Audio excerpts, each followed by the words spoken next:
बिल्कुल सबसे बेस्ट चीज है कटाई जी। बिल्कुल कम से कम 1.5 या 2 फीट तक इसकी कटाई नीचे से करती जानी है। पौधा एक सर इसमें ऑफ शूट आती है, 1000 में एक किसान को पता रहता है वो चीज। ये क्या है कि सर और टाइमिंग के बजाय पोषण भी ज्यादा लेती है और इसका कोई मतलब ही नहीं है सर। जी। 1 फीट छोड़ के साइडों में से खोदते हैं। यदि किसान को गर्मियों के अंदर नींबू में फल लेना है तो वो ताव देना पड़ेगा। बिल्कुल भी पानी नहीं देना सर, बंद ही कर देना चाहिए। यहाँ आलोक जी उल्टी गंगा बहा रहे हैं कि आज का हमारा वीडियो विशेष होने वाला है उन किसानों के लिए की फसल को अपनी बागवानी फसल के तहत चुनना चाह रहे हैं। आज फिर से हम हैं आलोक जी कुमाऊत के साथ और जानेंगे उनसे कि किन सावधानियों से, किन दवाइयों के माध्यम से हमें इस नींबू की जो अपनी फसल है उसको बचाकर एक अच्छा उत्पादन ले सकते हैं। पहले अपन बात करते हैं इसकी कटाई की सर। जी बिल्कुल बताइए। सबसे बेस्ट चीज है कटाई जी। नींबू के अंदर अपन को एक तो अगस्त या सितंबर महीने के अंदर जब बारिश का मौसम खत्म होता है जी। एक तो उसके बाद में, और जब एक सर्दी के मौसम अपन प्रोडक्शन उतारते हैं सर्दी के बाद में जी। उसके बाद में दोनों बार में कटिंग करना बहुत जरूरी होता है। क्या कटिंग करनी है, कैसे करनी है, वो भी हमारे किसान साथियों को बता देखो सर, अभी तो जुलाई का मंथ है, मैं बरसात थमने के बाद में इसकी कटिंग करूंगा। जी, कैसे करनी है वो बताएं किसान साथियों को। नीचे से जो तना है तना से 1 सेंटीमीटर यहाँ जगह छोड़ के जी, और जो रोल कटर होता है जी रोल कटर होता है उससे कटिंग की जाती है। किसान साथी ध्यान दे, आलोक जी का कहना है कि जो आपकी ब्रांचें हैं, जो टहनियां हैं, उनको लगभग 1 से 1.5 सेंटीमीटर छोड़ के फिर अपने को इन टहनियों को, ब्रांचों को काटना है। बिल्कुल कम से कम 1.5 या 2 फीट तक इसकी कटाई नीचे से करती जानी है। पौधे को अपन को एक अच्छा आकार देना है यदि अपन को अच्छा प्रोडक्शन लेना है। अच्छा, कुल मिला के आलोक जी का कहना है कि अगर आपको पौधे को अच्छा बनाना है, झाड़ बनने से अगर रोकना है, तो आप लगभग 1 से 1.5 फीट तक की जो टहनियां हैं उनको आप 1 से 1.5 सेंटीमीटर की दूरी रखते हुए साल में 2 बार काटते रहे, ताकि आपका जो पेड़ है वो जमीन से ऊपर आ जाए, आपको अच्छा प्रोडक्शन मिले, साथ ही साथ इसकी जो पैदावार है, जो नींबू है, उनको तोड़ने में समस्याओं का सामना नहीं करना पड़े। इसके अलावा और क्या सावधानियां हैं जो अपने नींबू की फसल में रख सकते हैं? सावधानियां एक सर इसमें ऑफ शूट आती है, हर किसान को ये पता नहीं रहता है। लगभग 1000 में एक किसान को पता रहता है वो चीज जी। ऑफ शूट होती है कि सर वो अपन को बहुत अच्छी टहनी लगती है जी, लेकिन उसका कोई औचित्य नहीं है। बताएं वो भी किसान साथियों को। अच्छी टहनी लगती है, उसकी पहचान क्या होती है सर जी? उसमें एक तो कांटे लंबे होते हैं जी, बताएं। अब ये देखो ये ऑफ शूट है जी। अदर टहनी की बात करें तो इसमें एक तो कांटे लंबे हैं। अच्छा, ये वाली जो किसान साथी देख सकते हैं पूरे नींबू में जो टहनियां है उनमें ये वाली जो टहनी है, ब्रांच है, इसमें का जो कांटों की औसत लंबाई है, जो मोटाई है, वो और के बजाय ज्यादा है। कांटों की लंबाई ज्यादा होती है और एक ये टहनी हरी रहती है और इसकी ग्रोथ सबसे ज्यादा होती है। और की तुलना में ग्रोथ ज्यादा होती है। ज्यादा होती है जी सर। तो इसका क्या करना है? इसकी कटिंग जरूरी है सर। अच्छा, ऐसी जो भी टहनी दिखे अपने को नींबू के पेड़ में तो उसको अपने बिल्कुल कटिंग जैसे कटिंग करते हैं उसी हिसाब से काटा देना। क्या है कि सर और टहनी के बजाय पोषण भी ज्यादा लेती है और इसका कोई मतलब ही नहीं है सर। जी, बहुत अच्छी जानकारी दी। जो भी किसान साथी नींबू की बागवानी कर रहे हैं, जिन्होंने लगा रखा है नींबू का खेत या जो लगाना चाह रहे हैं, वो इस ऑफशूट वाली बीमारी का भी विशेष ध्यान रखे। यहाँ आके किसान मात खा जाते हैं जी, ऑफशूट को नहीं पहचान पाते और पूरे पौधे का पोषण अधिकतर वो ही लेती है।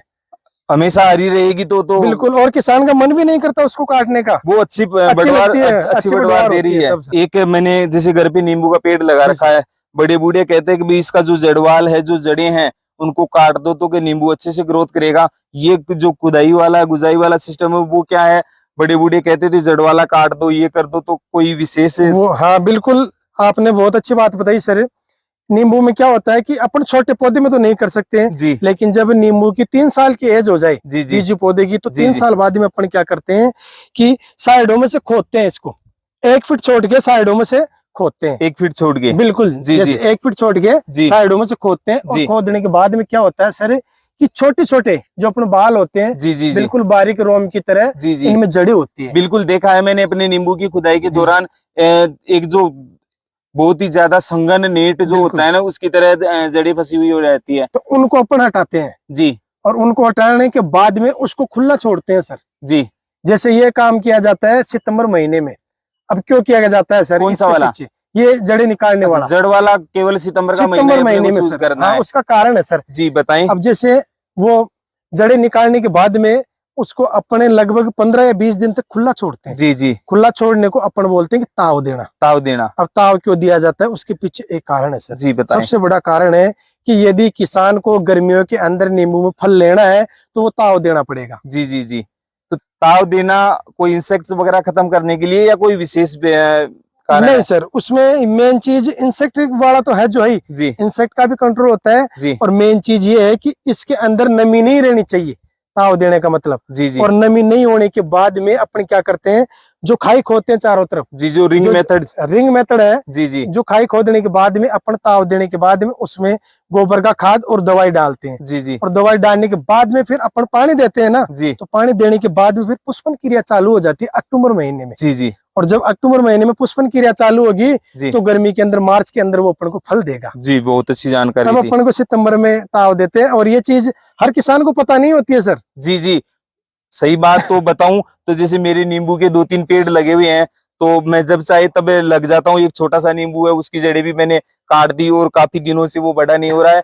तो आलोक जी ने अच्छी जानकारी बताई कि अगर आपके नींबू का खेत है, बागवानी लगा रखी है, या घर पे भी आपने नींबू लगा रखा है, तो सितंबर के महीने में उसकी जो जड़ों का जो नेट है पौधे के नीचे की तरफ है, उसको सितंबर के महीने में हटाए, ताकि जल्दी आपको पुष्पन और प्रोडक्शन समय से मिल पाए। जी सर बहुत अच्छी जानकारी दी आलोक जी। पिछले साल धूप ज्यादा रही, मेरे जो नींबू का पेड़ था उसकी स्थिति बताऊं, हर साल अच्छे नींबू आते थे, पर धूप ज्यादा होने के कारण मार्च या अप्रैल के महीने में धूप ज्यादा होने के कारण उस पे पुष्पन सेट नहीं हुआ और गिने चुने नींबू लगे। तो अपने को जो नींबू का जो फूल है जी सर। उसको फल के रूप में रूपांतरित करने के लिए, फल को पुष्पन को सेट करने के लिए कोई दवाई विशेष का स्प्रे करना है, क्या करना है? देखो सर, काफी बार किसान यहाँ आके गलती कर देते हैं, काफी अच्छी मेहनत भी करते हैं, लेकिन यहाँ आके गलती हो जाती है। हर किसान को पता नहीं होता है। जब नींबू के अंदर सर पुष्पन क्रिया चालू हो जाए कि जी बिल्कुल अपन को एक इशारा पता चल जाए कि इसमें अब चालू हो गई, जी जी। उसी टाइम पे अपन को पानी बंद कर देना चाहिए। अच्छा, पानी बिल्कुल कम भी देना पानी है। नहीं देना है सर, बंद ही कर देना चाहिए।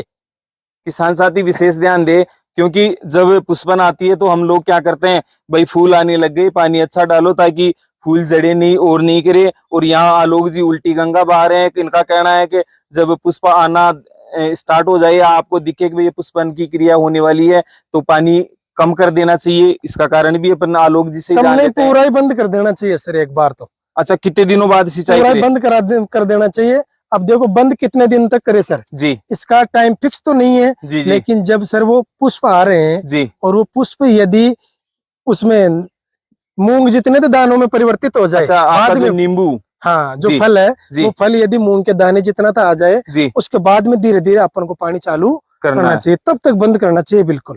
तो जैसे 10 से 20 दिन का अगर समय जी ले सर, लेते हैं, तो इस ड्यूरेशन में पेड़ पे कोई दिक्कत बिल्कुल होगी? साइड इफेक्ट नहीं होगा सर, बिल्कुल भी। तो किसान साथी इस चीज को भी, अगर आप नींबू की खेती कर रहे हैं तो नोट कर ले कि आपको पुष्पन के समय विशेष सावधानी रखनी है पानी देने की। आलोक जी ये भी बताइए कि भाई जैसे अपने 10 से 15 दिन तक है जो पुष्पन की क्रिया रही, जी 20 सर। दिन तक की उस ड्यूरेशन में पानी नहीं दिया, फिर आपका जैसे पुष्पन से नींबू मूंग के जी जैसा सर। आकार ले रहा है, उसके बाद अपन पानी दे रहे हैं, तो उस समय कोई विशेष खाद दवाई देने की जरूरत पड़ेगी क्या? नहीं सर।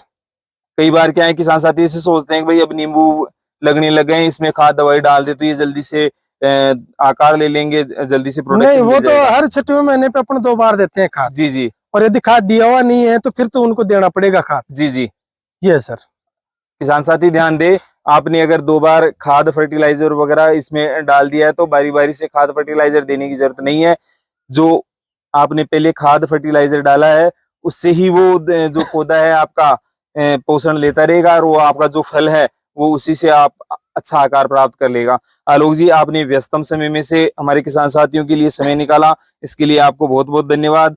जो भी किसान साथी नींबू की खेती से संबंधित किसी भी प्रकार की जानकारी और अधिक लेना चाह रहे हैं, तो डिस्क्रिप्शन बॉक्स से हमारे आलोक जी के कॉन्टेक्ट नंबर पे संपर्क कर सकते हैं। साथ ही साथ आप कमेंट बॉक्स के माध्यम से भी अपनी समस्या और क्यूरीज की जानकारी ले सकते हैं। अगर जानकारी पसंद आई हो तो वीडियो को लाइक और शेयर करना न भूलें, ताकि नींबू की बागवानी करने की सोच रहे और जो पहले से नींबू की बागवानी कर रहे हैं उन किसानों को इसके संबंध में पूरी जानकारी मिल सके।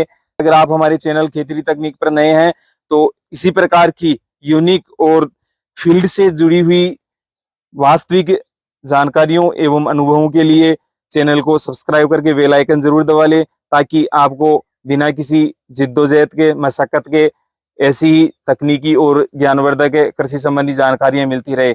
तब तक के लिए राम राम साहब। राम राम।